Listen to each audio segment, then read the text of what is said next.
আমি রাহমাতুল্লাহ আলাইহি যিনি মায়ের দোয়ায় একজন আল্লাহর আরিফ বিল্লাহ হয়েছিলেন হযরত বাইজিদ বুস্তামি রাহমাতুল্লাহ আলাইহি এত বড় আল্লাহর মাহবুব বান্দা ছিলেন।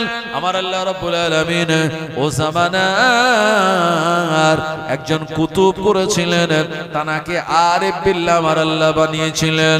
বাইজিদ বুস্তামি ছোটবেলায় অল্প বয়স, তানার আম্মা একদিন রাতের বেলা বললেন, এ আমার বেটা বাইজিদ রে, আর আমার স্বামী দুনিয়া জমিন থেকে বিদায় নিল, তোমার আব্বা বিদায় নিয়েছে, তুমি এতিম আর আমি বিধবা, বিধবা মা আর এতিম বাচ্চার সংসার, আমি তোমার মা হয়ে বলি একটু আমার জন্য পানি এনে দাও।